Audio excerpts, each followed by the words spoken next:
Hello and welcome to UNA Today, where you get your trusted campus and local news. President Trump invited a U.S. Army veteran from Alabama to join him at his State of the Union address on February 4th. This is not the first time that Trump and Paul Morrow have met. Morrow was part of the Black Voices for Trump rally in Atlanta back in November and voiced support for the efforts that the Trump administration has made regarding the work on Opportunity Zone legislation. He is also the owner of a successful contracting business, South Dade Air Condition, and he is currently building a concrete plant in an Opportunity Zone in Montgomery. This plant will be hiring for many positions, and as Morrow said in his speech given at the Atlanta rally, his goal is to significantly decrease unemployment in Alabama. The FBI is building a $1 billion campus at Redstone Arsenal in Huntsville, Alabama. The Bureau is reaching out to college students in Alabama to apply for one of the thousands of jobs that they will have available on January 31st. FBI Deputy Director David Bowditch visited Auburn University and announced a new workshop that will open there, which will educate and train Bureau employees. Rodney Robertson, the Executive Director of Auburn University Huntsville Research Center, said that the FBI is making a significant presence in Huntsville, enables Auburn to take on leadership role and work jointly on threats targeting critical infrastructure sectors such as power and telecommunications. The FBI currently has 450 employees working at Redstone Arsenal. A select group of students from UNA made history recently by being the first from the school's communications department to attend the opening of the legislative session and State of the State address. The communications students attended the event representing advanced media production and the university student publication, the Florala. Here's that story for you now. Production students representing the University of North Alabama's Communications Department and the UNA publication, The Florala, traveled to Montgomery on Tuesday for the opening of the 2020 legislative session and the governor's State of the State address. Today is the first day of the legislative session where several legislators... The student journalists toured the State House and spoke with legislators to get their thoughts on some of the upcoming issues of this session before they attended the governor's address later that evening. Because of our economy, unemployment is less than 3% in Alabama. People are working. Unfortunate on themselves. The law that was passed last year, it's the pro-life. The media team questioned numerous legislators and covered a variety of current topics that will be discussed during the 2020 session. In Decatur is the hot topic. What is being dumped into our water? Reporting from the state capitol for UNA News, I'm Harold Lewis, Jr. The University of North Alabama has announced a new partnership with Cypress Creek Indoor Range. This partnership will benefit UNA students, faculty, and staff, as well as Cypress Creek employees. The university will offer a tuition discount to Cypress Creek employees who wish to pursue a degree at UNA. The partnership will also allow students who are pursuing a degree in criminal justice at UNA to build the skills they will need when entering the workforce. Cypress Creek Indoor Range focuses heavily on safety. Co-owner of the indoor range, Keith Collier, says, Everyone we start with, whether they are new to guns or have had guns all their lives, we always start with safety. The indoor range begins their training on how to safely handle firearms, putting them away properly, and using them in a safe and proper way. A Tuscumbia school resource officer has been removed after leaving his gun in the school bathroom. The gun was found by a substitute teacher in the faculty bathroom, and in a letter to parents, Principal Veronica Bales explained that the gun was left on a shelf for a short period of time. Bales also explained that the students were not allowed in faculty workrooms and at no time was anyone in danger. In her letter, Principal Bales says that student safety is always priority number one. The Shoals area is beginning to recover after a week of heavy rains. Harold Lewis Jr. reports. I'm here near the McFarland area of Florence. As you can see, much of the area is underwater. Large amounts of rain in the past week have caused this, as well as other areas in the shoals, to be underwater right now. This large amount of rain has also affected certain businesses in the shoals. With more rain expected to come, everyone needs to be particularly cautious, especially in the southern areas of Florence and other parts near the Port Authority. Stay tuned for more, as we are expecting more rain in the coming week. For UNA News, I'm Harold Lewis, Jr. The U.S. Center for Disease Control and Prevention have now screened over 30,000 passengers at 11 different airports that are designated to conduct screenings for coronavirus, according to Dr. Nancy Messonnier, the director of the CDC's National Center for Immunization and Respiratory Diseases. At the moment, there have been 420 people who have been investigated for the virus in 41 different states, and of those, 13 have tested positive and 60 more are still pending. According to USA Today, Canadian scientists have detected a radio signal from outer space that repeats at regular intervals. This research was a part of a Canadian hydrogen intensity mapping experiment. These frequencies were monitored once an hour for 4 days. After a rest period, the experiment resumed 12 days later. The bursts were traced to a galaxy some 500 million light years away. The Massachusetts Institute of Technology says that it is not aliens because no living species could emit energy like that. SpaceX believes that it might be a huge celestial body that is rotating. One of the greatest mysteries in astronomy right now is the origin of short, dramatic bursts of radio light seen across the universe, known as fast radio bursts, or FRBs, said the Max Planck Institute for Radio Astronomy in a statement. On February 8th, a man was arrested in Jacksonville, Florida for driving through a voter registration tent. 27-year-old Gregory William Lowell Tim has been charged with 2 counts of aggravated assault on persons 65 years or older, 1 count of a criminal mischief, and driving with a suspended license. There was no mention of the political affiliation of the tent. However, the Republican Party of Duval County tweeted that 6 Trump campaign volunteers were intentionally targeted while registering voters. As of February 9th, Tim is still in custody. Chairman of the Iowa Democratic Party, Troy Price, has resigned from his position after the Iowa caucus confusion. Faulty technology and misunderstanding of rules caused chaos during the 2020 Iowa caucuses. This resulted in very late delay of results and made it difficult to present a clear winner. It took the Democratic Party days to announce the full count of votes, and Pete Buttigieg ultimately won the Iowa caucus. Price was originally reluctant to resign, but several state Democratic officials were urging him to step down. And according to CNN, Price has said, "With my decision, I hope the party can regain the trust of those we lost and turn our attention to what matters most, winning in November." Multiple students from a local elementary school advanced to an area-level science competition in Birmingham after winning the first round. Here's that story now. River Hills School hosted a science fair on December 17th, which advanced 6 students to the AISA District Science Fair in Bessemer on January 23rd. Numerous submissions from students covered a range of experiments in both physical and biological science categories. 2 of the students advanced to the State Science Fair to be held on January 31st in Montgomery. For UNA News, I'm Harold Lewis, Jr. Alabama lawmakers have drafted a new bill that would mandate a 15-week summer break for schools. Summer break would begin on Memorial Day and extend until until Labor Day for all Alabama schools. The bill is still in the early stages, and as of right now, the bill has not been introduced to legislation.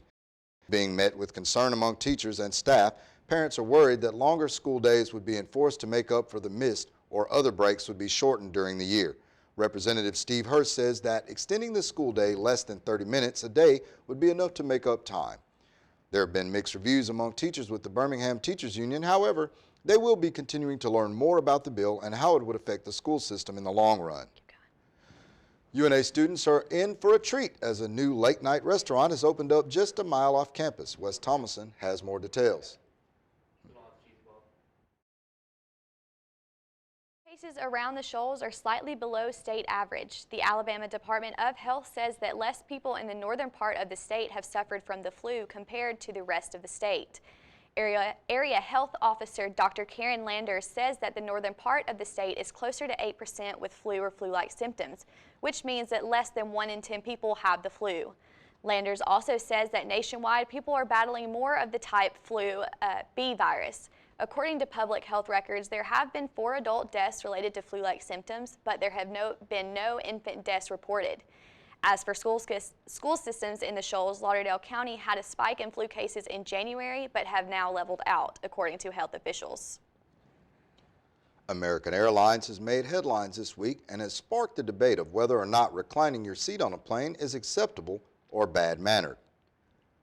Passenger Wendy Williams posted a now viral video of a man punching the back of her seat in response to her reclining her seat and overcrowding his space.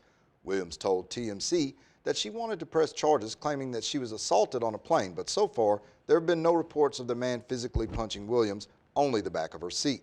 According to Williams, it happened every 20 to 30 seconds and it probably happened 8 times, she said, and that's when she started to video the incident. The video has now sparked controversy. Do you think reclining your seat on a plane is bad manners? 14-year-old Rashawn Weaver has been charged in the death of a Bernard College student in New York City. 18-year-old Tess Majors was killed in Manhattan Park in December of 2019. Weaver is the second person to be charged in the murder of Majors and is facing murder and robbery charges. New York Police Commissioner Dermot Shea says we are confident that we have the person that stabbed her. But Weaver's attorney, Elsie Chandler, says he's a 14-year-old child and is presumed not guilty.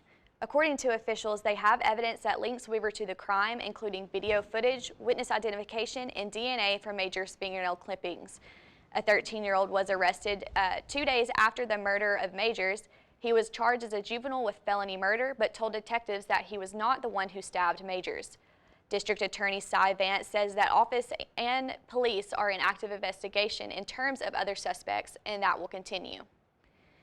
A student at the University of North Alabama has recently opened a new business perfectly crafted for songwriters in the Shoals.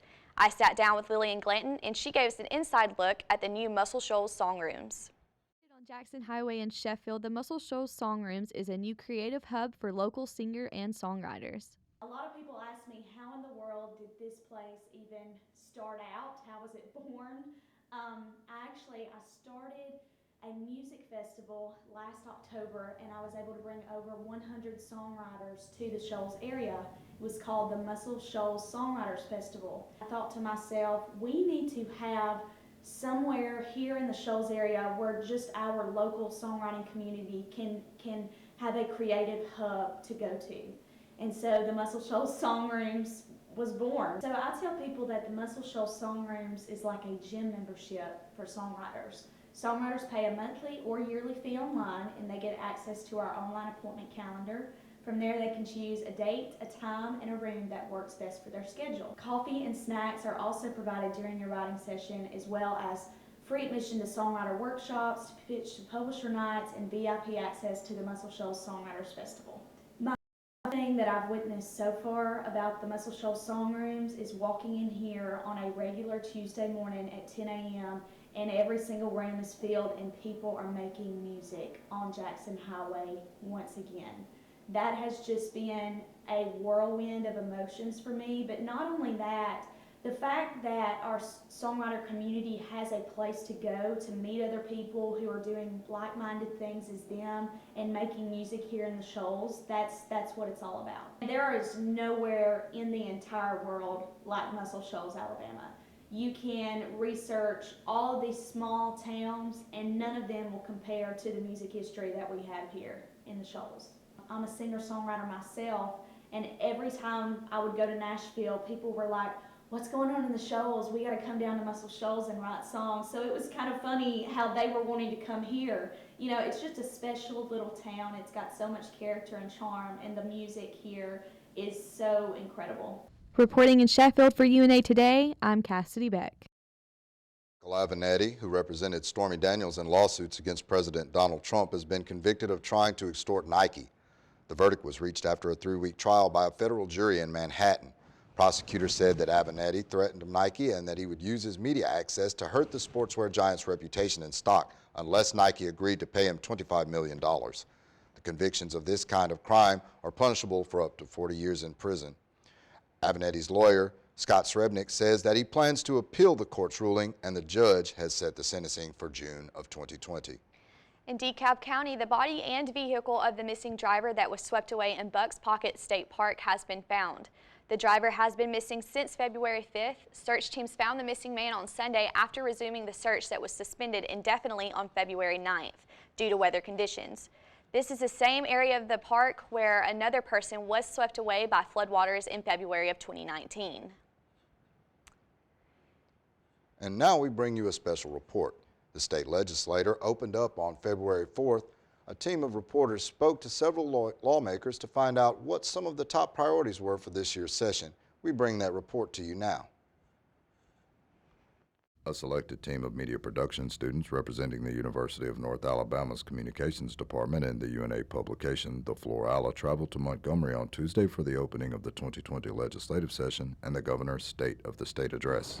Today is the first day of the legislative session where several legislators... The student journalists toured the State House and spoke with legislators to get their thoughts on some of the upcoming issues of this session before they attended the governor's address later that evening. Because of our economy, unemployment is less than 3% in Alabama. People are working. Unfortunate on themselves. The law that was passed last year, it's a pro-life. The media team questioned numerous legislators and covered a variety of current topics that will be discussed during the 2020 session. In Decatur is the hot topic. What is being dumped into our water? Reporting from the state capitol for UNA News, I'm Harold Lewis, Jr.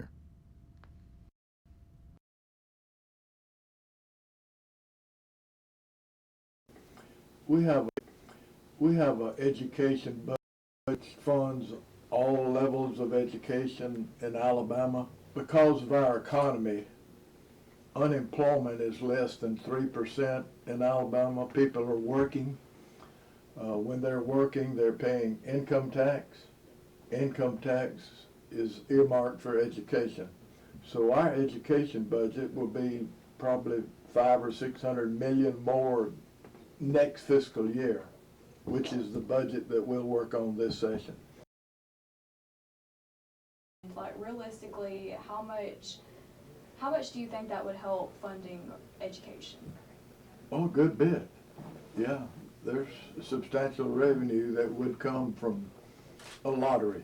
And investments in early childhood education. As a former elementary school teacher, I could tell you the children that have access to pre-K or an organized daycare with a curriculum at the age, in the third grade. And so I believe that more investments on the front end is how we're going to really move things forward. And so for us, it's all about the details, seeing exactly where these dollars are going to go to make certain that it's going to yield the outcomes that we need to be competitive, not just domestically, but globally in education. And so in order to do that, we have to make certain that we make the appropriate investments in education. You're very education oriented. I chair education policy and Yes. I serve on education ways and means. And I would say this, last year for the very first time, based on some things that the Commission on Higher Education had done, they did some peer reviews so that colleges weren't just compared to each other or anything else, but they looked at what their missions were and then they evaluated them compared to some of their peers. And the report actually showed that all of our higher education was funded less than a lot of their peers, but there were actually some changes made, so it wasn't like a 6% across the board. But certain ones, I think UNA was one too, they got a pretty good increase. Athens was that way. As far as Dr. Kitt's thought, according to his intent and his theory behind it, I agree completely. There are a lot of things. It's almost like they would let the federal government take care of us in North Alabama because we have so much with the Arsenal and Space and Rocket and all of those areas. And that's great. We're glad to have those. But we are very much a part of the state of Alabama and we want to make sure that we are equally represented. Did you know the University of North Alabama Department of Communications has a new and improving multimedia production program? Whether you're interested in blogging, news broadcast, podcasting, journalism, or public relations, UNA has programs that offer real-world training for a variety of career paths in photography, video, and radio production. Students learn in surroundings that simulate the same professional work environments that many will find in their future employment, while sharpening skills in a variety of career paths in video and radio production. Students plan and produce their own material to help give them the edge in the highly competitive job market. They also sharpen reasoning skills, leadership, and team building as they work together to meet deadlines and create programming for UNA's media production YouTube channel while building their own individual brands and portfolios to show potential future employers exactly what they can do. So, come, see for yourself and find out if you have what it takes to run with the pride.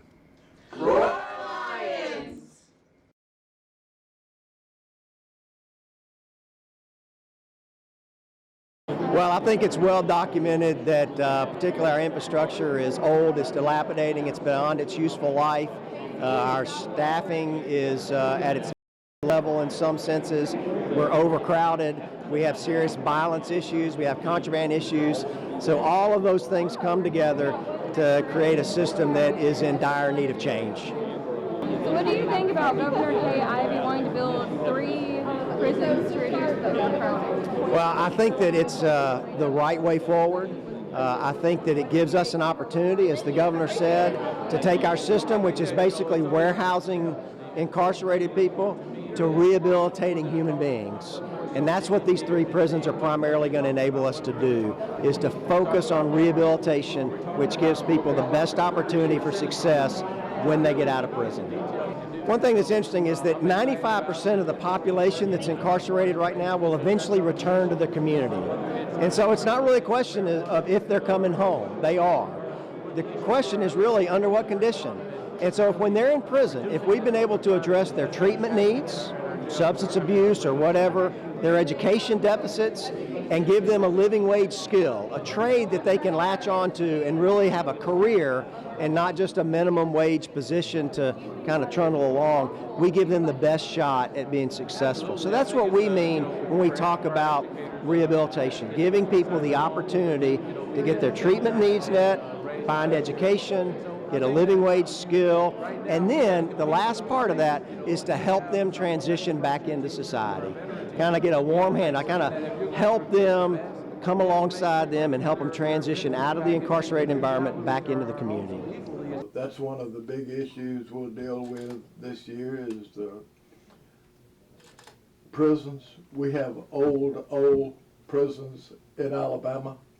They're antiquated, they're outdated, they're really obsolete as far as new prison construction. So we're under a federal court order to do something about the Department of Corrections and our prisons.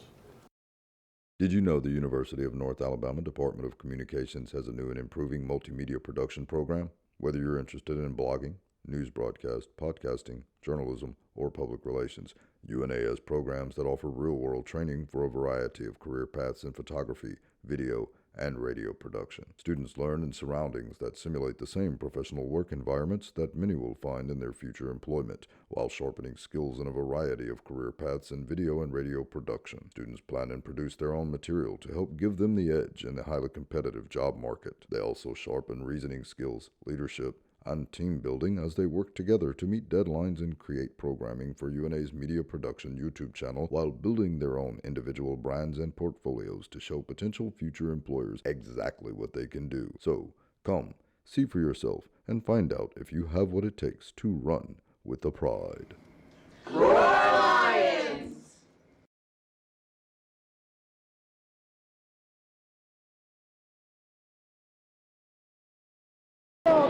I appreciate the governor's support in asking for 50 additional troopers. 1 trooper in every county, 24 hours a day, 7 days a week.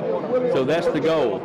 But I hope by the end of the summer, early fall, based on number of retirements, and with these additional 50 to have almost 500 on the road. And that's a tremendous increase from where we were, and I really appreciate the governor's support with the additional 50 as well as the legislature.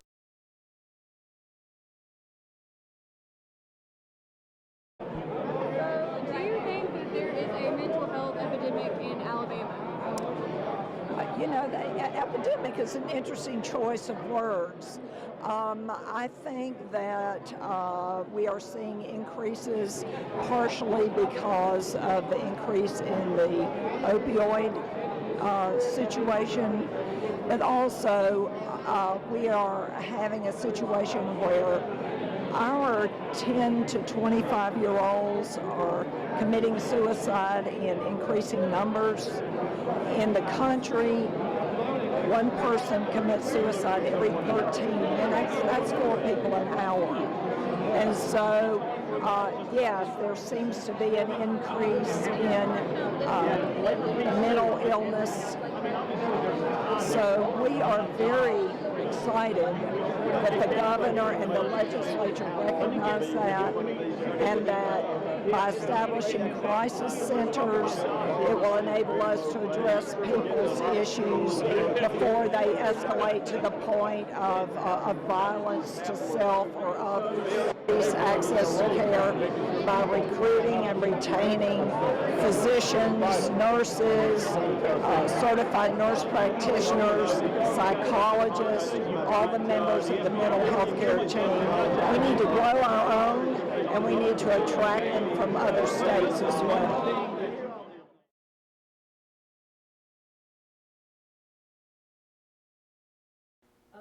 You said that 3M has been very cooperative and everything, so... I mean, I'll say this, I live in Decatur, I drink the water right out of the tap. I believe that we are studying it, I think, and appreciate 3M's commitment. And I appreciate that. 3M's been a good business in our area. 3M has always been upfront and honest with where they were, and I appreciate that.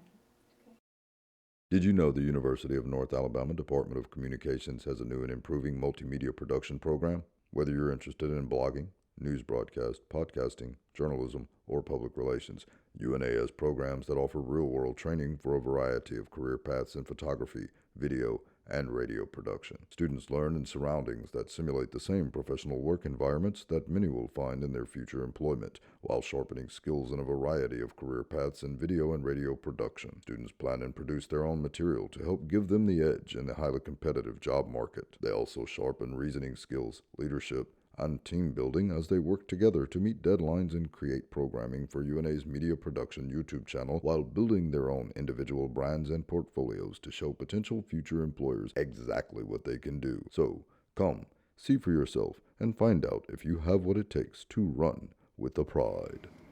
Roar Lions!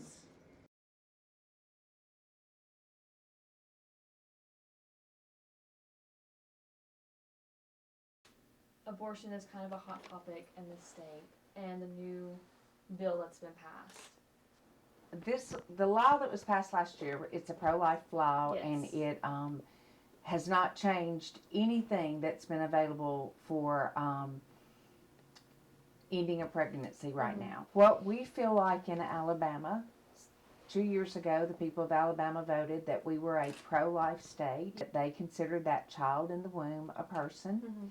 And so that's what the language of the Human Life Protection Act did, was it modeled the language exactly after the Roe versus Wade language. Yes. What we decided last year was that if states wanted to be able to have the state rights of creating laws that govern their state, just like all the other issues, then we needed to have Roe versus Wade looked at in light of the new technology and make that decision, is that child in the womb a person, a baby? Yes. Which was the heart of the issue all along.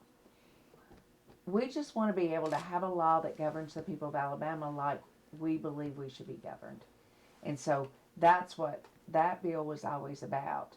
But it's not changed anything available to women in Alabama right now at all, because it's going through the courts. The whole point of this one was always to address it, I mean, hopefully, ultimately on the Supreme Court level. Joining us today, where it's always a great day at UNA. Join us again at noon, 4 and 6 for the latest breaking campus and local news.